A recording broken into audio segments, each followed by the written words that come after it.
We are beginning zoology in your biology book, chapter 16. We're going to be talking about mammals. Before we talk about mammals, we're going to be talking about all the different kind of animals and how they're classified in this part of the chapter. So here we have a variety of animals, from the very tiny animals all the way up to the very large animals here. And we have pictures of all these varieties. You see how I put a picture of my dog Casey and my cat Tut that we used to have. But here we have the bears and the mountain lions and things that we're familiar with and things that we're not familiar with. So let's begin. It starts in the beginning. In the beginning, God created the heavens and earth, and God created the animals on the 5th and the 6th day.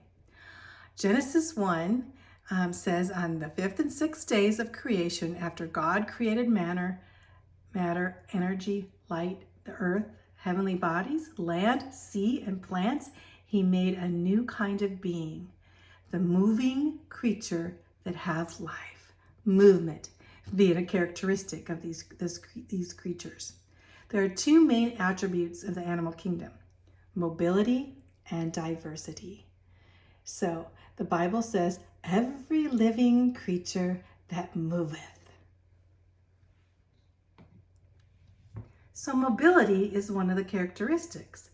Biologists characterize organisms that move from place to place mainly for the purpose of food. They have to go find their food. You see, plants that don't move, they are not animals. They make their food through photosynthesis. So they are what's called autotrophic, means they do not move. Plants are limited to tropisms, to growth, to drifting with the water and the currents to move, especially move their seeds along. But animals have been created with the ability of locomotion. Motile means that they can move their bodies. That's the term you need to know. Sessile, well, very few of them though, are sessile, means they're attached to one place, but they move the environment toward themselves for trapping food by air or water movement. So here we have sessile and here we have motile. We have a cheetah, one of the fastest moving animals. And then, of course, we have diversity. Diversity means many diverse kinds of animals. There are over 1 million known and classified species of animals alive today. 8 million species have been classified.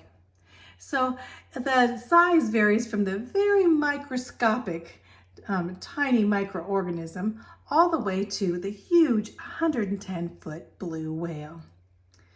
Some have body shapes and some have no shape. Some have rigid coverings and some are very flexible. Some live alone and others in colonies of thousands and thousands. Again, here we see the diversity of animals. We're down here all the way down to the jellyfish, huh? Ants and giraffes, squirrels, penguins, monkeys, blue whales, raccoons. Hey, I could go on and on. Symmetry. Symmetry means the shape, and there's 3 kinds of symmetry. First of all, we have one of the most common, I say of the 3, the most common, and that is bilateral. And that means like cut in half, like your body has 2 eyes, 2 ears, 2 arms, 2 legs. The brain has 2 parts, 2 lungs, 2 kidneys. Even the blood vessels and the heart and the muscles and the bones and nerves, they all come in pairs in our body. Can you imagine that? God uses this basic design to make most animals. And all vertebrates exhibit bilateral symmetry. So bilateral symmetry is the kind that God liked to use, it looks like. And then we have radial.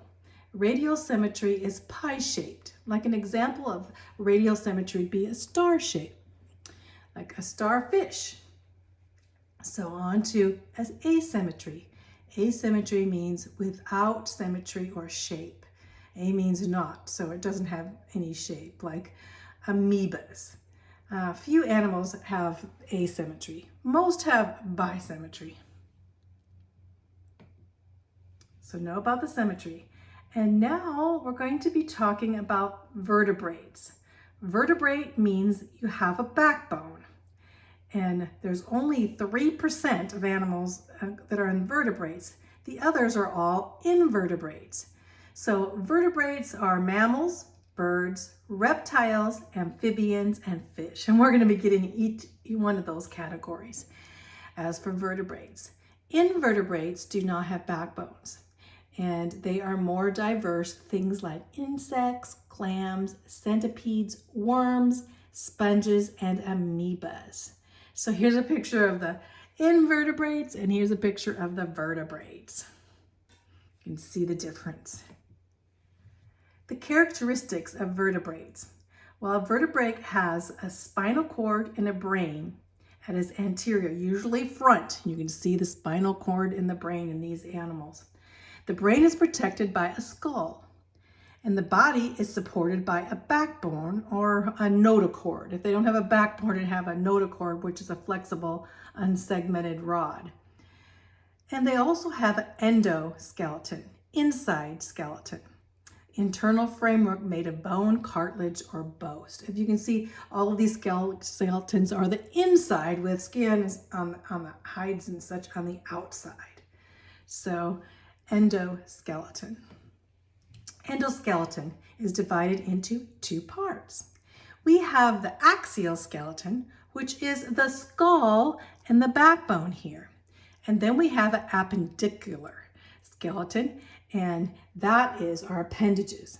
Most of animals are tetrapods. Tetra means four. They have four appendages, and they're attached by hips and shoulders, such as this picture here of the dog.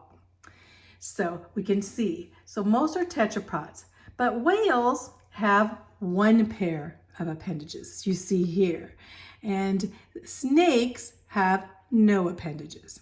You can see the difference. So we have tetrapods, and we have whales and snakes.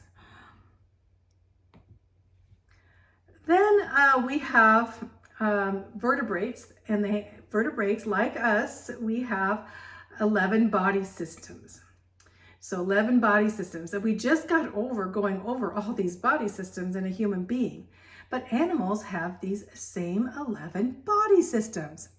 So what are these body systems? Well, a skeleton, muscular, integumentary, which is the skin, the nervous system, down to the endocrine system here on this horse, to the digestive system in this cow, very elaborate digestive system, to the circulatory system in this giraffe. Can you imagine the heart has to beat enough so they can get blood all the way up to this giraffe's head from on this long neck, and onto the respiratory system here in this cat, and the circulatory system. The circulatory system, the respiratory system, the excretory system. That's what we're excretory system in this pig, and then the reproductive system here in this horse, and onto the immune system, which is common with all of these vertebrates. So remember, 11 body systems in the bodies of vertebrates, including us. Vertebrates. Okay, vertebrates are actually a subphylum from the phylum Chordata. Why? Because there's a couple types of invertebrates that are under Chordata. So we'll get into dividing these into phylums and such, and it's pretty important that we know that, but that's going to be in the next section. So anyway, many have head and neck and tail. Those are vertebrates, and the body parts are paired like mirror images. We've been over that already. But the phylum Chordata includes Amphioxus. Amphioxus is our fish invertebrates, and an example would be the tunicates, which are sea squirts. Oh, sea squirts. I've never seen one of those. Very unusual. And these chordata have notochords during some part of their life, but they lack other vertebrate properties. So basically, whenever just know that you have a phylum Chordata, and under the phylum Chordata, the subphylum is actually the vertebrata. So let's go on to the next. And we'll get back to that later, so don't get that trip you up. So mammals, this is what we're going to be talking about first. What are characteristics of mammals? Well, they have warm blood, hair, and milk. 3 important things. The class that they're in is Mammalia. Mammalia. And most of the dominant vertebrates are mammals. And of course, we're going to talk about what it means to be warm-blooded. It doesn't mean necessarily that their blood is always warm, but it stays at a certain temperature. And also, most have hair, some little hair, some a lot of hair, and they have mammary glands to feed milk to their babies. They breathe using lungs, and they all have 4-chambered hearts, and most have 2 pairs of limbs, tetrapods they call them, and 7 neck vertebrae. Some are small, like the shrews, the mouse shrews. They're only like 2 inches, and others are huge, like the blue whales, which are 110 feet. So here you have pictures of those. There is much variation in the teeth. So, and many of the things like the teeth. So if you look at the teeth, mammals vary in so many of the species. Some have incisor teeth that are like elephant teeth, like tusks here. And the squirrels have sharp chisel-like teeth, and rabbits have incisor teeth. And some have few or no teeth. Here's an example, a platypus there, huh? The skeleton. The skeleton, all of the vertebrates are built on a similar pattern, skeleton pattern, as you can see. Example, they have vertebrae in the neck, and the same type of neck vertebrae are in the dog, the bat, the man, the horse, giraffe. And then they have neck regions that are not the same lengths. They have neck regions that are long necks, and some are, like the giraffe here is very long neck, and some very short necks. You can see these skeletons, very unique skeletons. Can you guess what they are, you know? It's kind of, you can imagine. Of course, this was a bat. This looks like a monkey or gorilla. We look here as a dog, a human, this giraffe. Down here we have this horse and a warthog, I think, and on to the bear. So you can recognize these animals by their skeletons. Limbs. Most have 2 pairs of limbs, forelimbs and hind limbs. And here we have pictures of the different kinds of limbs and the bones and the limbs. Bat, whale, cat, and there's a human. And so the forelimbs are usually for running or climbing or burrowing or flying or swimming. And they differ, but they all kind of have a similar pattern. The hind limbs do not show as much variety. Some of the hind limbs, they walk on the soles of the feet, and some walk only on their toes or phalanges. Hair. Okay, we have all different kinds of hair, you can imagine. Some of the hair is even more scaly than hair, we'll find. Well, hair is produced by the epithelial cells of the epidermis, and they reach down into the dermis to form a closed tube or a hair follicle. So, and we went over that in the last few chapters. The cells multiply at the root, and they fill with keratin, and they force that hair up the follicle. And some types of these epithelial cells form horns or claws, nails, and hoofs. They are special structures of the skin. And many animals have 2 coats of hair to keep them warm, especially in cold environments. They have an extra coat. The outer of the coat is longer and stiffer to give shape, and then the finer of the coat is the underneath coat of the hair. Some have long, thick hairs coming from their mouths or heads for the sense of touch, and we call these whiskers, right?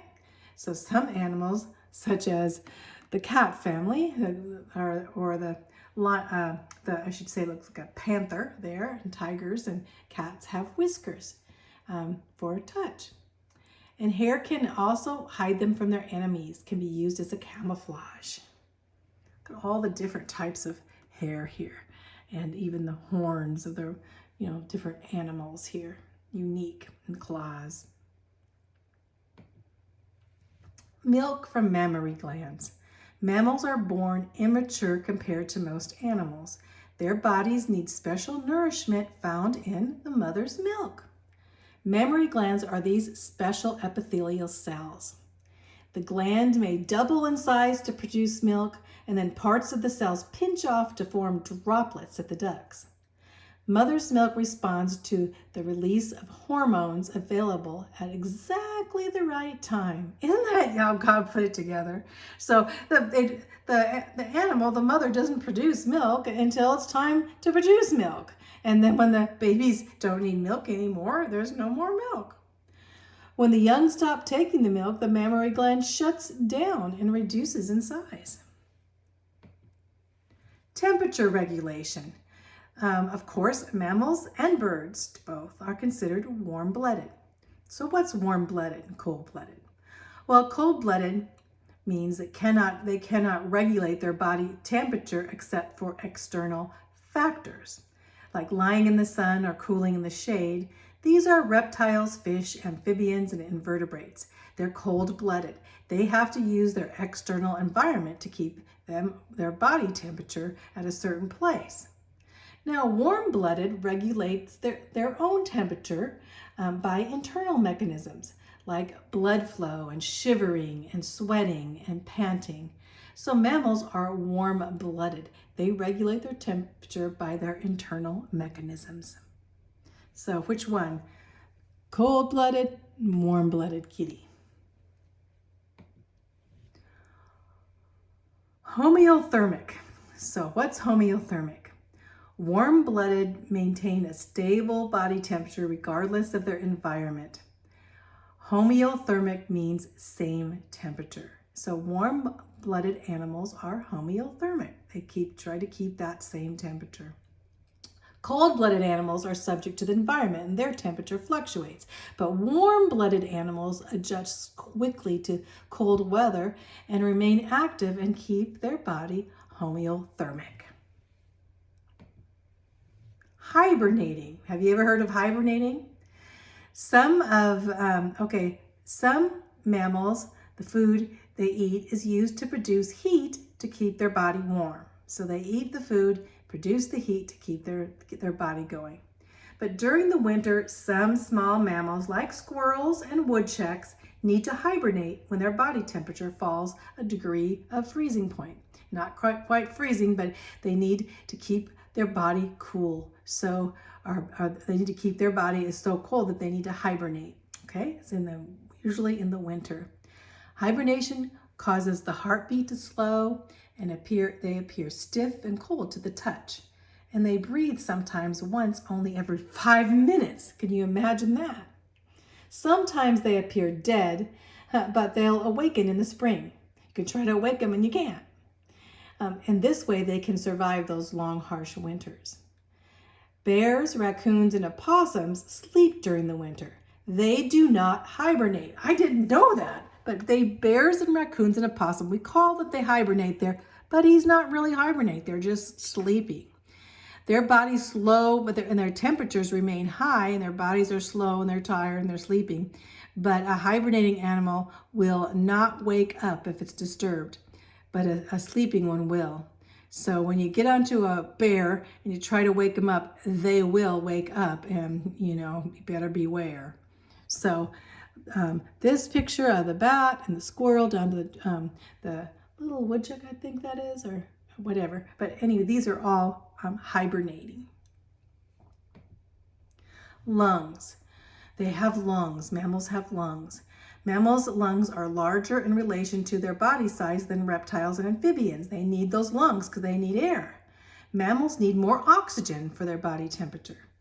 Most mammals breathe through their nose or their mouth, but whales and dolphins, they have special blowholes in their heads. Right here is a picture of a dolphin. Now, and also these mammals have diaphragms. Only mammals have diaphragms, and this separates the body into the abdomen and the thorax, or the abdominal and the thoracic. And this is where when the diaphragm contracts, air enters. When it relaxes, air is exhaled. So here we have a picture of the diaphragm right here. It's unique to mammals here. And then the heart. So let's go over the heart. We'll just go quickly. We could spend a whole hour on the heart. Of course, I specialize in that area.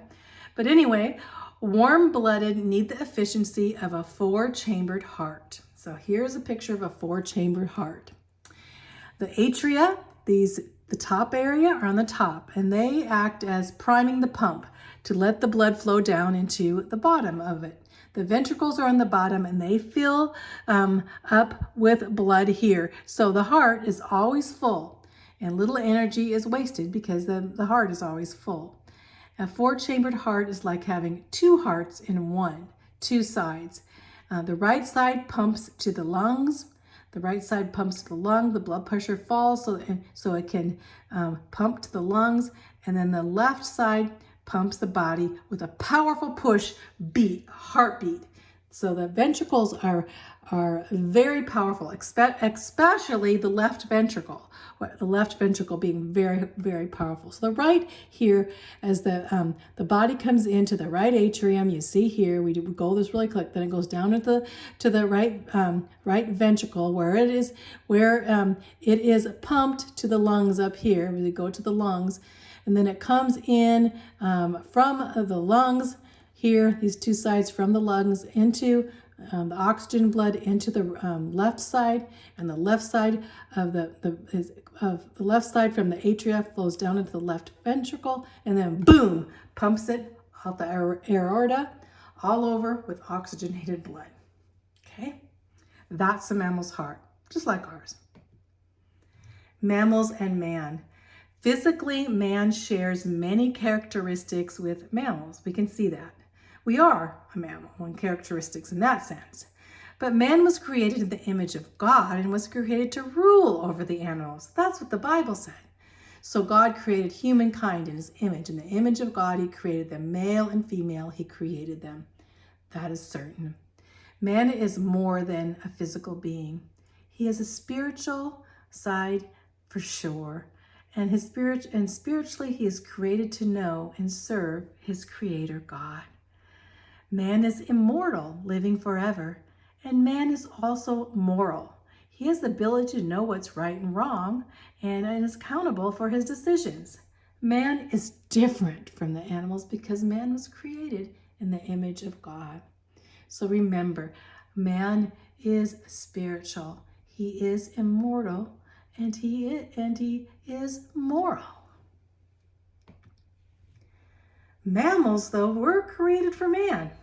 Adam named all the animals affectionately. Can you imagine naming all those animals? He would have taken quite a long time, I think. After the fall of man, man slipped into sin, went into sin, man's relationship with animals changed. And through the ages, mankind had used animals for companionships and protection and service, like dogs and cats are pets today. Others are used for food, like cattle and hogs and sheep. Horses, oxen, donkeys, camels, and elephants have been used as a source of power for work. So mammals were created for man. That's what the Bible says. Mammals and nature. Mammals are important in nature beyond their benefit to man. They help with things like fertilizing the ground with nitrogenous wastes, their waste products. They add carbon dioxide to the air that the plants need to survive. Plants need carbon dioxide. Without this, plants could not manufacture food for photosynthesis. So mammals keep the balance in the populations of other animals and plants, as you can see here with the atmosphere. and how with oxygen and carbon dioxide. I like this picture here. They look cute, huh? Balanced populations. Well, the animals keep their populations in balance. You know, some feed on other animals, other mammals. Anteaters eat thousands of ants. You could see the ants would just proliferate the world if we didn't have animals that ate ants. Bats eat flying insects. Shrews eat ground insects. The mongoose eats snakes. So, and cats eat birds, and seals eat fish, and coyotes eat rabbit. Lions eat antelope, and plants are eaten by herbivores. And then we have those that are scavengers, like hyenas and jackals and skunks and opossums that are scavengers. Here we have a mongoose, the snake here. You know, you could see here. And here's a hyena who's a scavenger, eating dead, eating those dead carcasses that are left for dead. Here's a large anteater. And we have up there a little otter eating a fish. Reproduction, placental mammals. There's sexual reproduction is the union of a sperm cell from a male cell and egg cell from a female to unite to form a new organism. There are placenta mammals that develop their young that receive nourishment from what's called the placenta until birth. So while they're in the uterus of the animals, they have this placenta that is made from both the mother and the child. This placenta that actually feeds them while they're